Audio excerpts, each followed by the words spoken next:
everyone, welcome to the last day of art camp. Today things are going to look a little bit different, but we're still going to have tons of fun. The project on our schedule for today is quad self-portrait.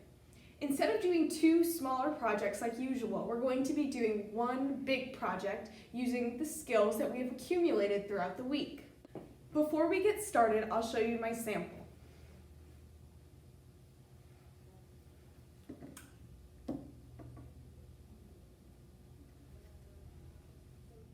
Now, I know it's a little difficult to see right now, but actually for the rest of the video, I'm going to be switching the cameras, so your view will just be coming from the camera right above me, and all you will see is my hands working, because we're going to be painting and you need to see these small details and things. Now, this portrait is actually inspired by 4 famous portraits from art history. And while we are painting, I will be giving you mini lessons on each of the artists and their paintings. During those lessons, there will be a slideshow of pictures so that you can see the artist and their work. Before I switch my camera, let's get out our materials. You will need your canvas and your paint palette. You will also need your 2 paintbrushes.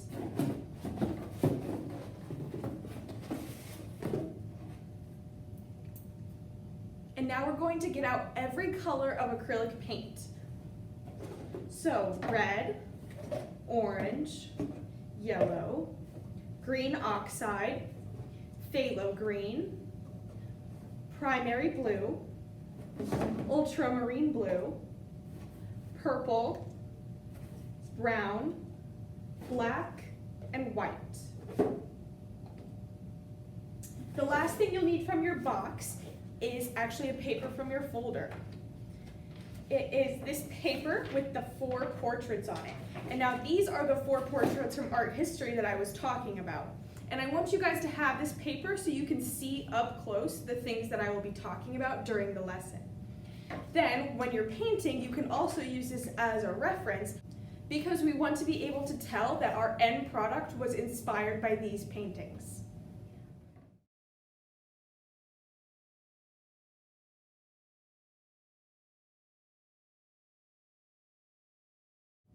From home, you will need paper towels and 2 cups of water this time. Since we are using so many different colors, I want to be able to wash out my brush in one and then wash it out even more in the next one. So I'm going to have a dirty water and a clean water. You also will need a pencil. Okay, now that I have all my materials, I'm going to clear off my workspace so that I just have my canvas and my pencil. I'm going to switch my camera setup and then I'll be back. Okay, now that I have everything set up, I would like to take a minute to talk about my sample a little bit more.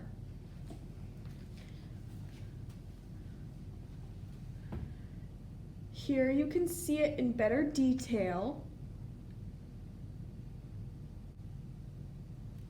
Okay, now, today is about exploration, not perfection. I am not expecting you to copy this at all. I don't expect yours to look like mine or be at this level. Remember, I am more than 5 years older than you and I've completed a year of art school. This is all about learning and creating and expanding our ideas and learning what it is to be an artist. It is not about making a museum quality work.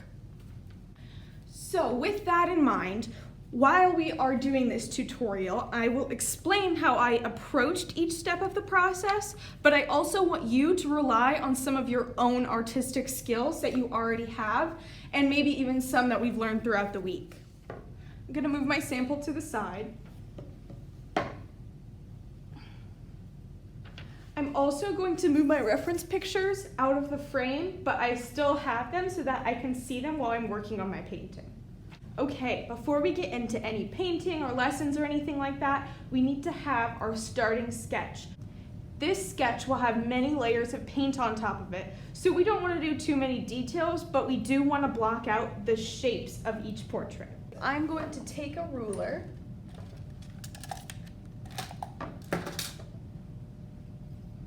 This canvas is 8 by 10. So I'm going to make a mark at 4 inches, make a mark at 5 inches,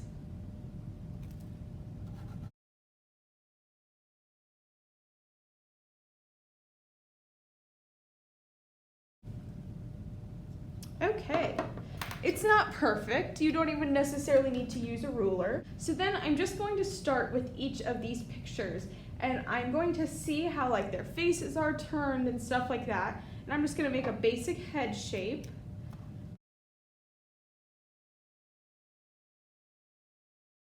But you have to remember, this is your own head, not the one from here. So you can see in my sample, my heads are in the same position as the ones over here, but they are not the exact same shape, they don't have the same hair, so we're going to tweak those things. So you don't want to exactly copy your reference picture. So I'm just going to finish my...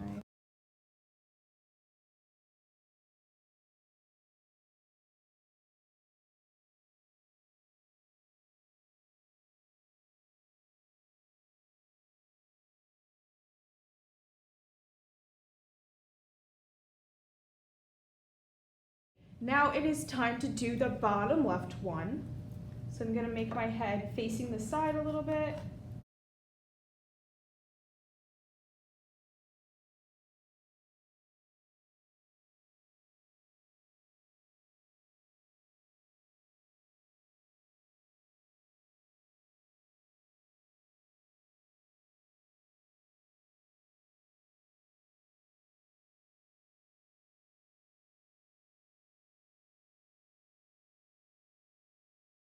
And I forgot to mention something about this one.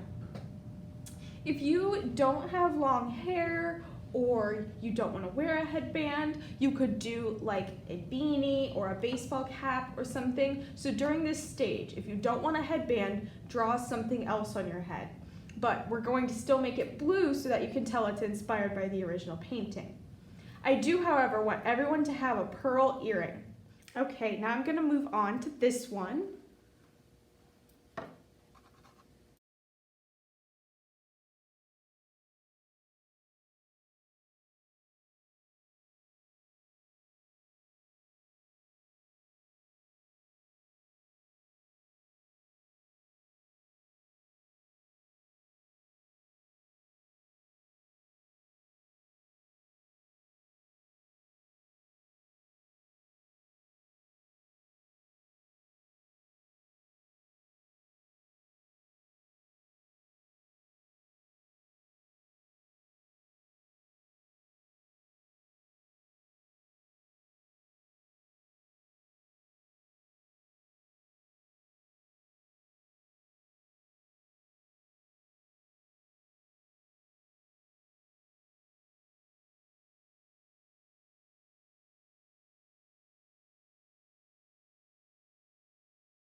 Okay, now before we start painting, I want to make something very clear. So I do not plan on finishing this painting.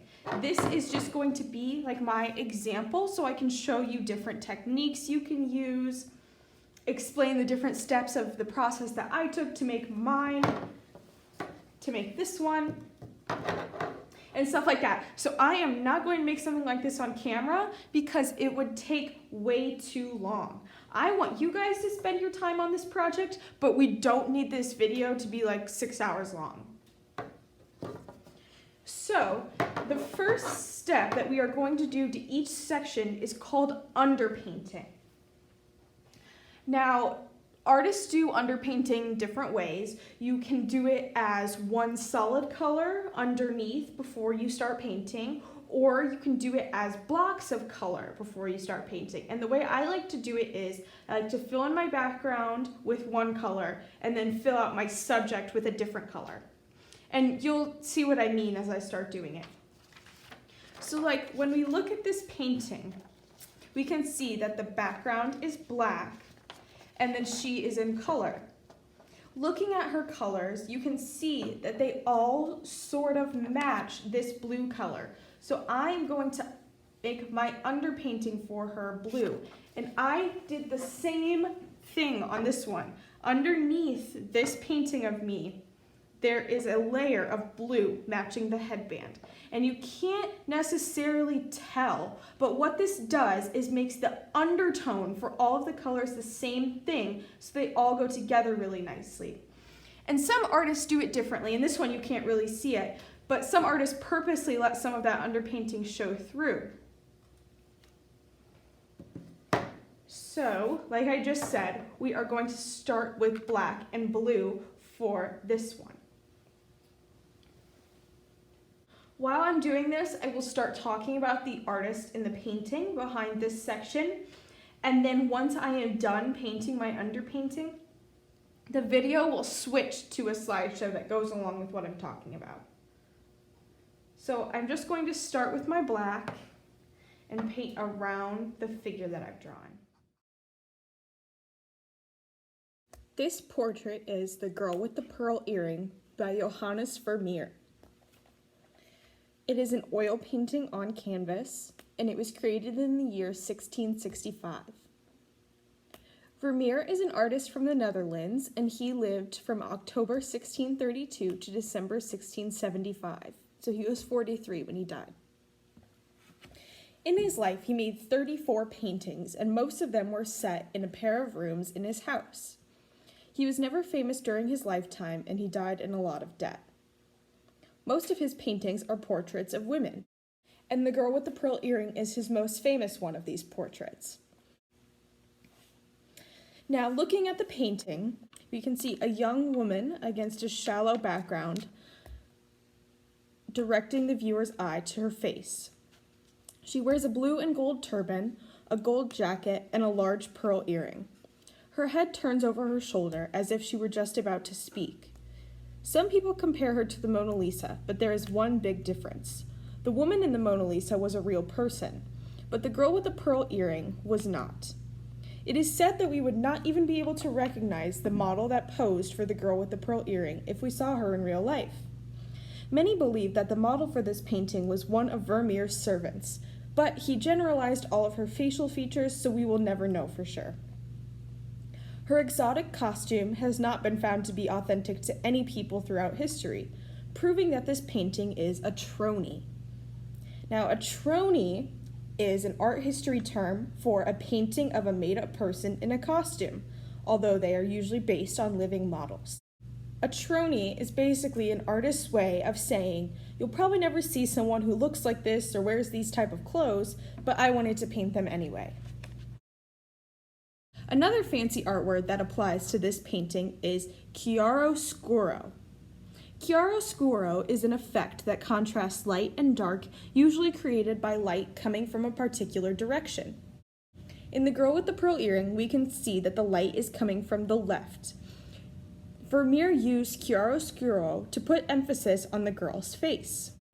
I want you to try to do the same when you are painting the girl with the pearl earring as yourself. And here is a fun fact about the painting. The background was actually dark green, but the green and blue pigments in the paint faded so much that it is now just black. Okay, now it is time for our next portrait, which is going to be this bottom left one. In real life, this painting is more green than the picture, but our printer at the library kind of messed up the colors. So, actually, the undertone for the whole painting is phthalo green, the background and the figure.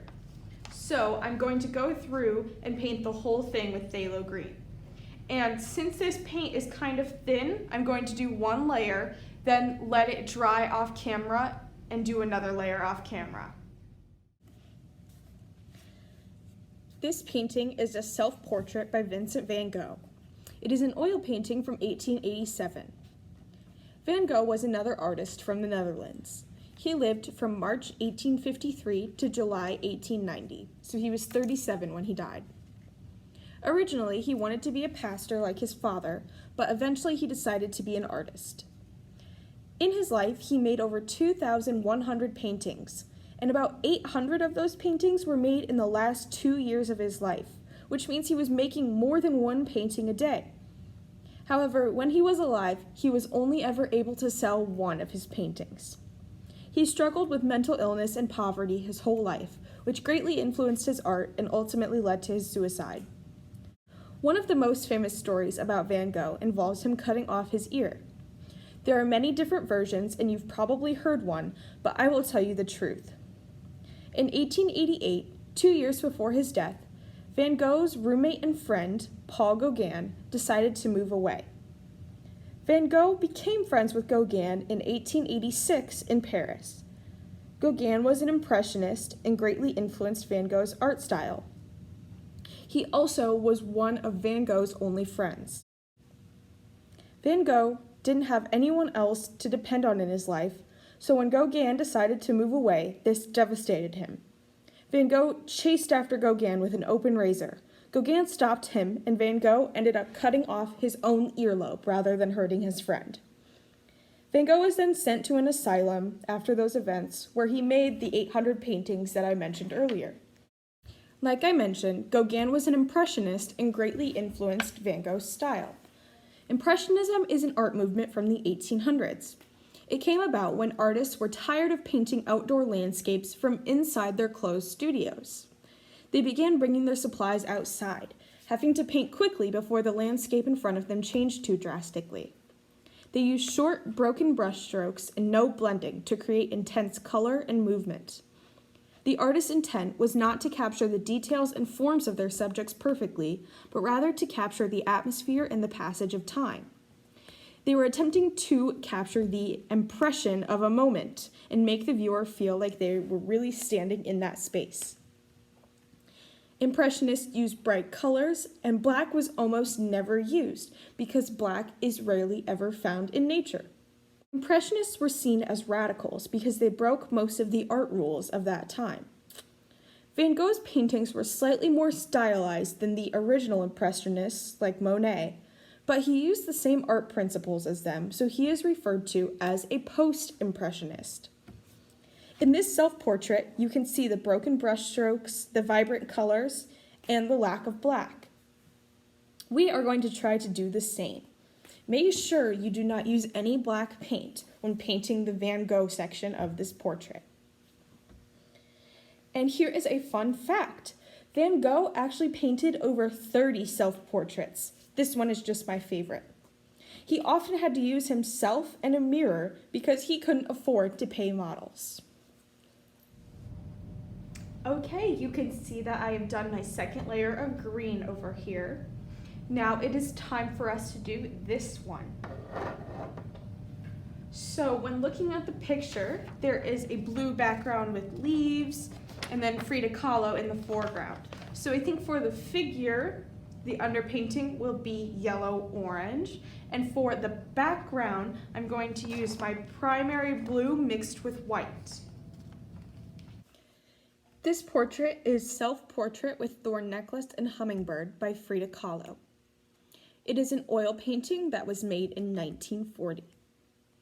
Frida Kahlo is from Mexico, and she is one of Mexico's most famous artists. She lived from July 6, 1907 to July 13, 1954. She was 47 when she died. When she was 18, Frida Kahlo began painting after being severely injured in a bus accident. She was bedridden for almost 6 months and had to wear a plaster corset to protect her spine.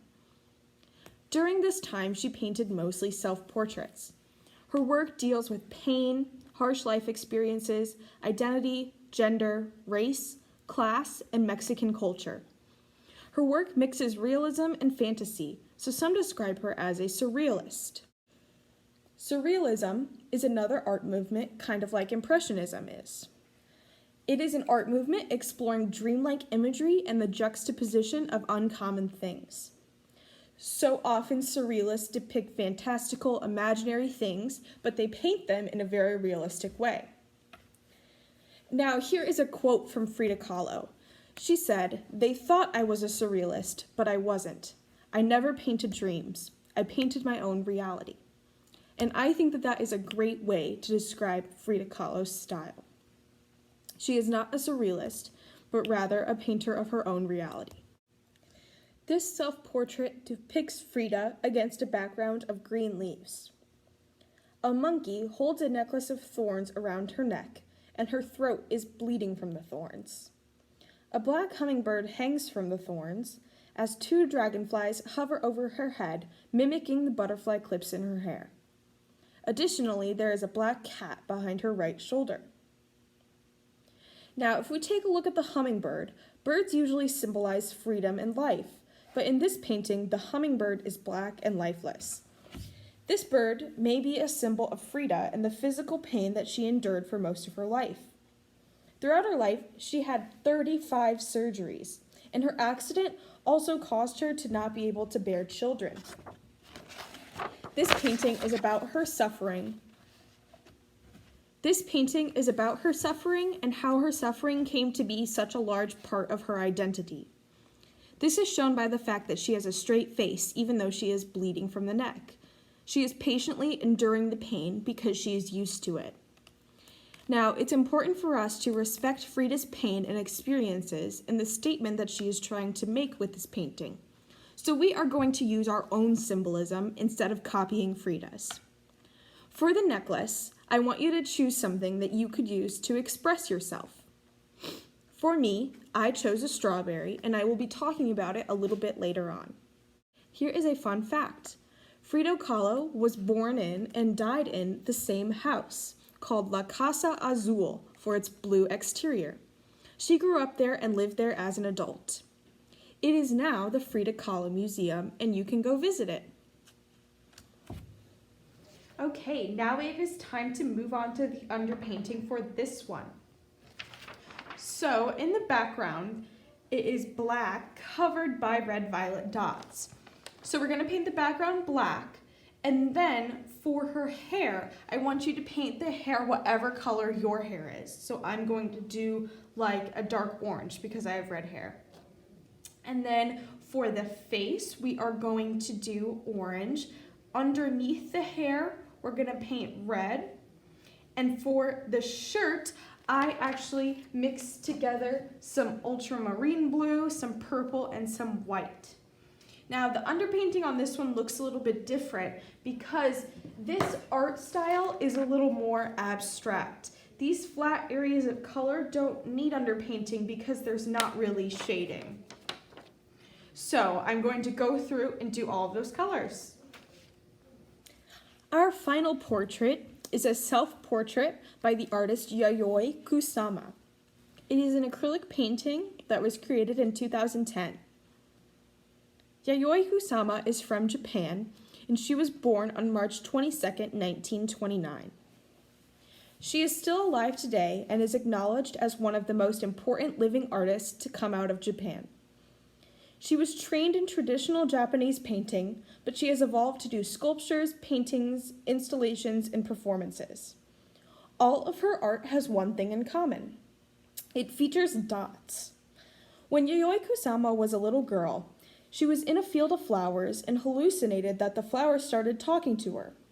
The heads of the flowers were like dots that went on as far as she could see. She felt like she was disappearing into this field of endless dots. This weird experience from her childhood has influenced her artwork incredibly. Yayoi Kusama says, "Dots are symbols of the world, the cosmos. The earth is a dot, the moon, the sun, the stars are all made up of dots. You and me, we are dots." In the late 1950s, she moved to New York from Japan and became part of the pop art movement. Andy Warhol was one of her best friends. You may recognize his name because he was the artist behind the Campbell's soup can art. Yayoi Kusama was one of the first artists to experiment with performance art during this era. Once, she gathered participants and painted them all in polka dots. She is also famous for creating infinity rooms with mirrored walls and hanging objects that seem to repeat infinitely. Her artwork consists of the art objects themselves, but also the reactions from the viewers. The things that her art make you feel are just as important as the art itself. Like Frida Kahlo, Yayoi Kusama's art is fueled by her life experiences. from having an abusive mother, to struggling with mental illness and anxiety, to finding her voice in the male-dominated art scene in 1950s New York. Today, she advocates for those with mental illness and is one of the most famous female artists of all time. This self-portrait showcases Yayoi Kusama's use of repeating patterns, specifically dots, and it was made only 10 years ago. Yayoi Kusama was 79 years old when she created this painting. If we look closely, we can see that the background and the hair were created using purple dots on a black background. But looking at the painting, there is a clear distinction between the two. This portrait shows how patterns can be used to change values in an artwork. Value is an art term that means the lightness or darkness of a color. Now, the value of the purple does not change from the background to the hair, but the polka dots make the hair look like it has a darker value than the background. Here is a fun fact. Pumpkins are a recurring subject in Yayoi Kusama's art due to the fact that her family relied on pumpkins for food while she was growing up during World War II. To her, they represent comfort, security, and spiritual balance. Some of her pumpkins even live in art museums in Des Moines, Iowa. Okay, now I have my underpainting done. Everyone should have the same base layer, but from here, I really want you to paint this in your own style. I painted mine in my style, but I don't want yours to look like mine. I know I've already said that, but it's really important that you let your art shine through, even if you feel a little bit insecure or unsure. Throughout this process, do not hesitate to email me with questions or even try to set up a Google Meet with me. I would be more than willing to help. That's what I'm here for.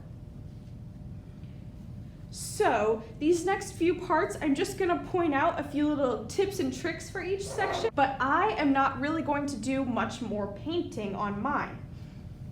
I will keep referencing back to my sample just because I can show you the things that I will be talking about. So I'm going to show you what it looks like to paint your skin tone on top of the underpainting, because sometimes it can be a little scary when you do that first layer, and I want to demonstrate that. So I'm going to take my skin color and paint it on this one.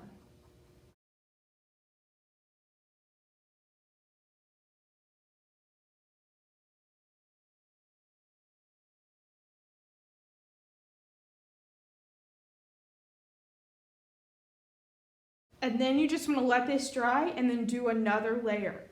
It is okay if your first layer looks streaky and scary. I almost guarantee that it will, every time. So for this one, I am also going to show you how I made my shading colors for my skin. So you can see here that instead of using like black or something to draw my nose, I actually used white for the top of it and a darker color to do all the shading. And that's the same color that I used in my ears, underneath my neck here. So I am going to show you how I made that. I started by taking my skin color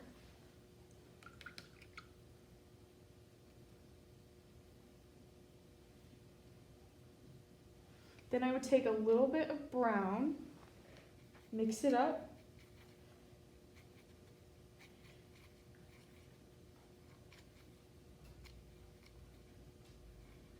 and there you go. Now this actually is too dark for me to use for shading, so to create like a range of values to work with, I can then take it up here,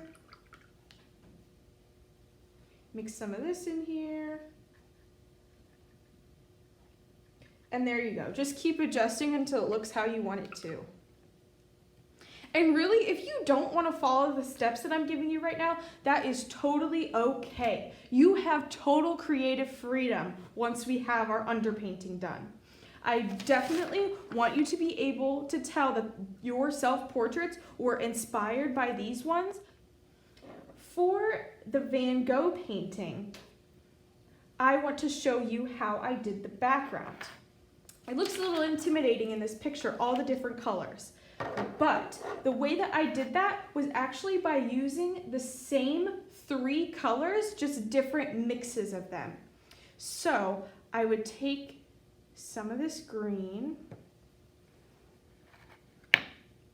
and this is what we used for the underpainting, but I can still add some short strokes on top that will stand out. So I would start with a green that was pretty close to the background.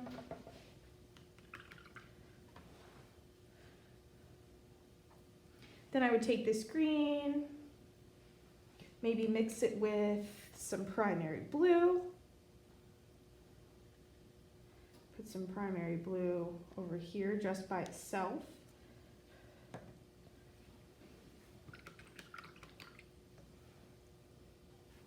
So mix these up to create like a teal color.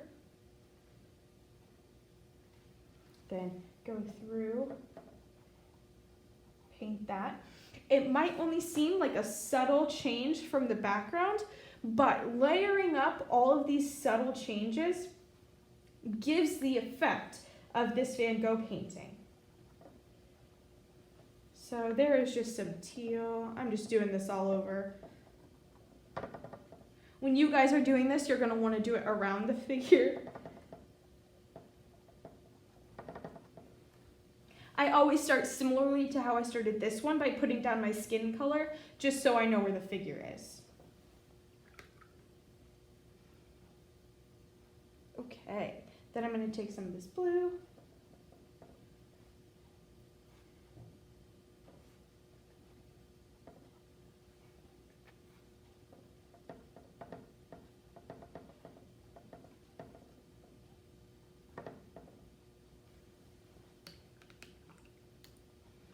And then, since our orange is kind of see-through, we can actually just take it from here and do marks of it. And since it's kind of see-through, it actually like blends with the background as you're doing it. I really like the effect that it gives.